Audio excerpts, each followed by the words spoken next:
Assalamualaikum warahmatullahi wabarakatuh. Apa kabar anak ibu yang soleh dan soleha? Apakah hari ini baik? Mudah-mudahan hari ini semuanya baik, sehat, dan tetap semangat belajar ya. Ya, hari ini kita akan belajar kembali dengan tematik kelas 2, tema 6, merawat hewan dan tumbuhan, subtema 2, merawat hewan di sekitarku, pembelajaran 1. Sebelum kita lanjut belajar, kita berdoa terlebih dahulu ya. Bismillahirrohmanirrohim. Robbi jidni ilma warzuqni fahmi rahmatika ya arhamar rahimin. Baik, kita lanjutkan pembelajaran kita hari ini ya. Jangan lupa persiapkan dulu alat-alat tulisnya. Selain itu juga cuci tangan dulu sebelum kita mau belajar ya. Baik, kita lanjutkan pembelajaran kita sekarang. Lani anak yang rajin. Lani rajin merawat ayam dan kelincinya. Ia membersihkan kandang ayam dan kelincinya dengan teratur. Perhatikan gambar berikut ini. Di sini adalah Lani bersama keluarganya sedang membersihkan halaman belakang rumahnya, yaitu kandang ayam ya. Ayam Lani bersih dan sehat karena setiap hari Lani memberinya makan. Lani membersihkan kandang ayam secara teratur. Nah, pertanyaan tadi, mengapa Lani harus rajin merawat ayam dan kelincinya? Jawabannya adalah agar kelinci dan ayamnya itu selalu bersih, selalu sehat, dengan cara membersihkan kandang, dengan cara membersihkan kelincinya dan memberinya makan, sehingga kelinci dan ayamnya sehat. Baik, kita lanjutkan lagi. Mari perhatikan gambar berikut ini. Ini adalah gambar ayam-ayam ini sedang makan. Perhatikan juga kegiatan ayam ini pada saat makan. Pada saat makan berarti kepalanya menunduk ke bawah kemudian ke atas lagi. Selain itu juga gerakan ayam sedang mengepakkan sayapnya. Kemudian gerakan ayam sedang berjalan, dan di sini juga ada gambar ayam yang sayapnya sedang terluka. Ya, baik. Gerakan-gerakan ini bisa kalian tirukan. Dapat kita tirukan sebagai gerakan untuk tarian ya.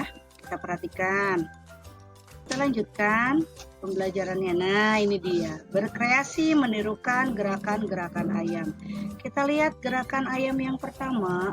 Gambar yang pertama ini menunjukkan bahwa gerakan ini adalah gerakan menirukan gerakan ayam sedang melakukan apa ya? Sedang apa ya ini? Oh iya betul, ayam sedang makan.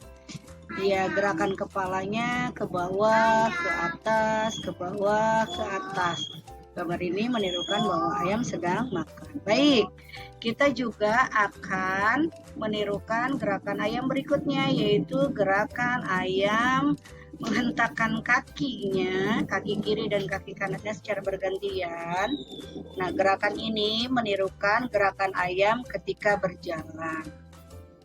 Gambar yang ketiga yaitu menirukan gerakan ayam sedang mengepakkan sayapnya. Tangan kita ditekuk, kemudian dikepak-kepakan seperti ketika ayam mengepakkan sayapnya. Selanjutnya gambar yang keempat adalah contoh menirukan gerakan ayam ketika sayapnya sedang terluka. Ketika sayapnya sedang terluka ayamnya, maka seperti lemah lunglai gitu ya. Nah, sayapnya terluka gitu. Ekspresinya juga ekspresi sedih. Gerakan-gerakan ini dapat kita lakukan di rumah ya. Kita dapat lakukan dengan di rumah bersama keluarga, menirukan gerakan-gerakan ayam ini. Ya. Baik, kita lanjutkan pelajaran berikutnya.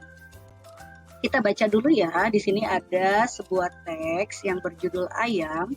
Teks ini ditulis dalam bentuk huruf tegak bersambung. Selain itu, mari kita perhatikan juga penggunaan huruf kapitalnya ya. Baik, kita baca secara bersama-sama ya. Ayam. Ayam adalah hewan berkaki dua. Cakar kakinya digunakan untuk menggaruk-garuk tanah. Cakar kaki digunakan untuk mencari makan. Makanan ayam berupa hewan-hewan kecil di dalam tanah. Ayam juga memakan biji-bijian. Ayam berkembang biak dengan cara bertelur. Telur-telur dierami induk ayam selama 21 hari. Setelah 21 hari, telur-telur pun menetas. Telur dan daging ayam mengandung protein tinggi. Protein berguna bagi tubuh manusia. Dari teks ini kita jawab pertanyaannya ya. Mari kita jawab secara bersama-sama.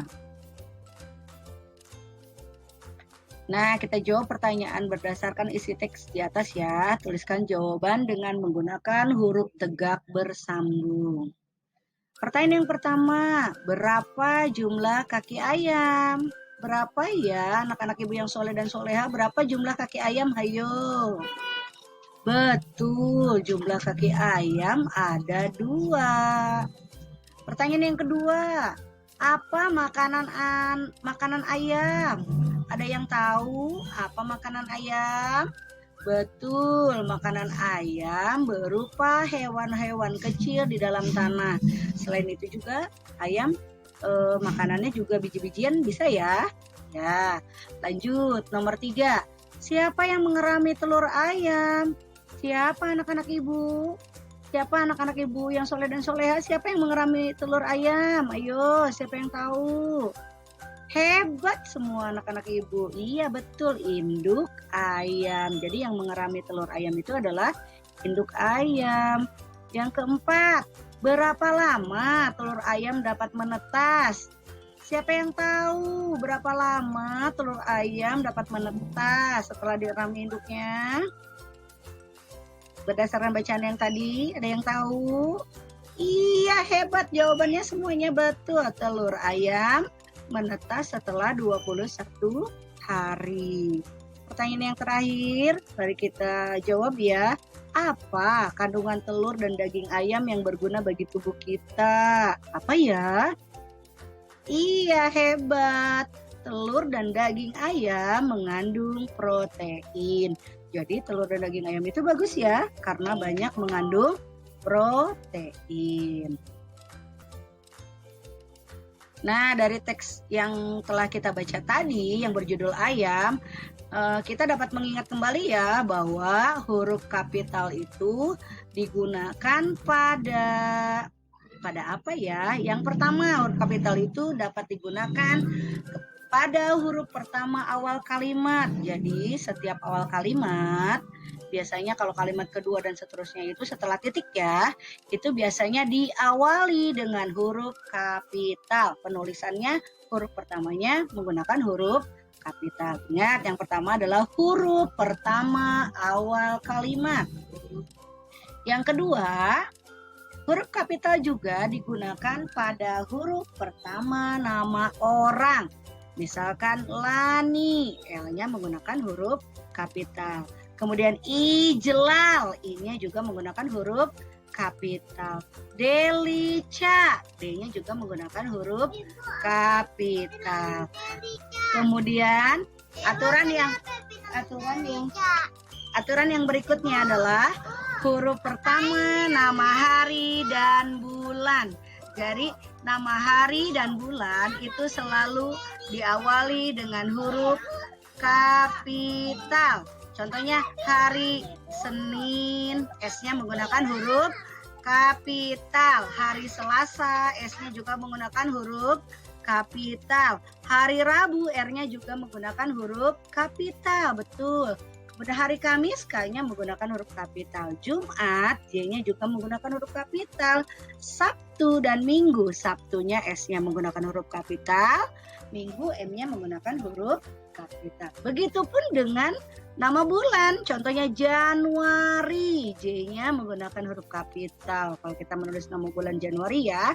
Kemudian Februari, berarti F-nya juga menggunakan huruf kapital. Sampai selanjutnya yang terakhir adalah Desember. D-nya juga menggunakan huruf kapital. Tuh. Jadi kita ingat lagi ya, jadi huruf kapital itu digunakan pada huruf pertama awal kalimat, huruf pertama nama orang, dan huruf pertama nama hari dan bulan. Bagaimana ya cara menulis huruf kapital yang baik dan benar? Perhatikan di sini Ibu mencontohkan di sini ada huruf kapital dan huruf kecil untuk huruf tegak bersambung ya. Kita lihat.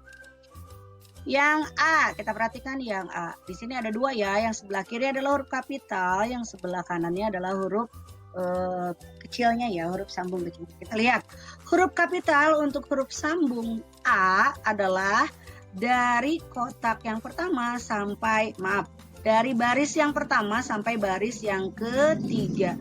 Jadi pada penulisan huruf sambung itu biasanya kalau kita menulis di buku huruf tegak bersambung, itu ada garis-garisnya ya, garisnya itu ada 5 ya, ada 5 garisnya, ada 5 bidangnya. Jadi kalau huruf A itu dari yang pertama sampai yang ketiga. Bidang yang ketiga ini adalah bidang untuk penulisannya ya. Nah, huruf A kapital itu dari awal, dari bidang yang pertama sampai bidang yang ketiga. Sedangkan A kecil atau A biasa itu dari penulisannya hanya di bidang yang ketiganya saja. Kemudian huruf B kapitalnya dari bidang yang pertama sampai bidang yang ketiga ya, penulisannya berarti agak besar. Kemudian B kecilnya juga, perhatikan B kecilnya penulisannya lehernya itu sampai bidang yang kedua, sedangkan penulisannya di bidang yang ketiga. C dari bidang pertama sampai bidang yang ketiga, sedangkan C kecil itu hanya sampai di bidang ketiga saja kita penulisannya. Nah baik, kalian bisa memperhatikan huruf-huruf ini ya. Yang sebelah kiri kapitalnya, sebelah kanan menggunakan sebelah kiri huruf sambung kapitalnya, sedangkan yang sebelah kanan adalah huruf kecilnya. Ini penulisan yang benarnya ya, ini aturan penulisannya. Sampai bidang atau kotak atau baris yang keberapa penulisannya. Nah, kita perhatikan yang F. F itu kakinya sampai bidang yang terakhir ya, sampai bidang yang kelima. G juga sama sampai bidang yang terakhir. F, G, kemudian J itu ke bawahnya atau kakinya itu sampai menyentuh bidang yang kelima ya. F, G, J, kemudian Y itu sampai menyentuh bidang yang kelima, yang paling garis yang paling bawah.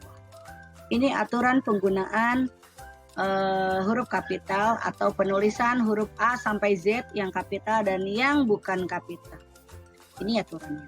Di sini Ibu juga menyertakan contohnya ya, contoh kalimatnya, contoh paragrafnya. Di sini penulisan huruf kapital yang betul ya. Keluargaku, K-nya berarti kapital karena awal kalimat ditulis dari bidang yang pertama sampai bidang yang ketiga. Kemudian E-nya hanya di bidang yang ketiga ya, di tengahnya. Kemudian L-nya lehernya itu menyentuh sampai atas, sampai bidang yang pertama sampai ke bidang yang ketiga. U-nya kecil berarti hanya di bidang yang ketiga sampai G. Perhatikan G-nya.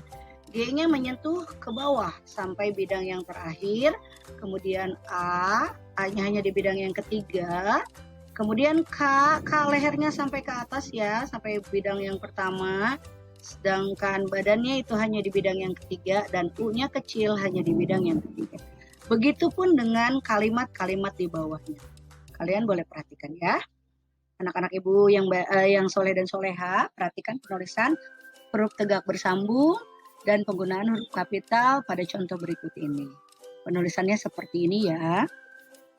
Bidang penulisannya hanya di bidang yang ketiga. Tapi perhatikan, kalau yang kapital itu sampai mana? Sampai dari awal sampai bidang yang ketiga ya. Nah, ini dia. Kalimat yang pertama, nama saya Andi. Nama awal kalimat berarti N-nya kapital. Andi, nama orang berarti A-nya kapital juga. Kemudian baris yang kedua, ayah saya bernama Herman. A-nya menggunakan kapital karena awal kalimat. Kemudian mana lagi yang menggunakan huruf kapital? Betul, Herman. H-nya menggunakan huruf kapital karena nama orang.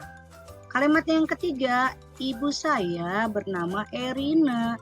Ibu, I-nya menggunakan huruf kapital karena awal kalimat. Dari bidang yang pertama sampai bidang yang ketiga ya. B-nya juga sama dari bidang yang pertama sampai bidang yang ketiga. Bernama Erina, E-nya menggunakan huruf kapital karena nama orang. Kalimat yang terakhir, ayah bekerja di pabrik. Ayah, awal kalimat menggunakan huruf. Demikian aturan penggunaan dan penulisan, contoh penulisan dari huruf kapital. Baik, pelajaran kita akan kita lanjutkan lagi ya. Nah, ayo kita berdiskusi. Ayam Lani ada yang dimanfaatkan dagingnya. Ayam Lani ada yang dimanfaatkan telurnya. Daging ayam ditimbang menggunakan alat timbangan. Telur ayam ditimbang menggunakan alat timbangan pula. Nah, sekarang di sini ada contoh benda-benda yang dapat diukur beratnya dengan di sebelah kiri ya. Yang di sebelah kanan adalah jenis-jenis timbangannya, alat ukurnya. Nah, kita pasangkan bahan-bahan berikut dengan alat pengukur berat badan yang paling tepat. Ulangi, Ibu salah ya. Pasangkan bahan-bahan berikut dengan alat pengukur berat yang paling tepat. Bukan berat badan, Ibu tadi berat badan bilangnya ya. Ulangi lagi. Pasangkan bahan-bahan berikut dengan alat pengukur berat yang paling tepat. Yang pertama adalah daging ayam. Daging ayam ini sekitar 2 kg ya. Kemudian jagung. Jagung ini lebih dari 5 kg, 10 kg gini ya. Kemudian telur ini 1 kg. Nah, mana ya pasangannya yang paling tepat? Kira-kira kalau telur ayam menggunakan timbangan yang mana? Jagung juga menggunakan alat timbangan yang mana, dan daging ayam menggunakan timbangan mana yang paling tepat? Ayo kita pasangkan. Ayo pasangkan kemana ya? Daging ayam ketimbangan yang mana ya? Jagung ketimbangan yang mana ya? Telur juga ketimbangan yang mana ya? Ayo coba kita cocokkan. Ayo kita cocokkan. Baik, betul sekali jawaban kalian, sangat super sekali. Iya, jawaban anak-anak ibu yang pinter, yang hebat, yang soleha, semuanya betul. Jadi daging ayam dipasangkan dengan timbangan bebek, jagung dipasangkan dengan timbangan yang ini ya, yang timbangan duduk ya. Kemudian telur dengan timbangan yang ini. Baik, itu ya pasangannya. Alhamdulillahirrabbilalamin. Demikian pembelajaran kita hari ini telah selesai. Semoga video pembelajaran ini dapat bermanfaat untuk kita semua ya. Sebelum kita akhiri pembelajaran ini, jangan lupa like, comment, dan subscribe, dan tekan loncengnya juga ya pada channel YouTube Bu Lina ini, agar channel ini dapat tetap berkembang dan bermanfaat untuk kita semua. Demikian pembelajaran kita hari ini. Semoga bermanfaat. Sampai ketemu lagi di video pembelajaran berikutnya. Sampai jumpa. Billahi taufiq wal hidayah. Wassalamualaikum warahmatullahi wabarakatuh. Semangat belajar.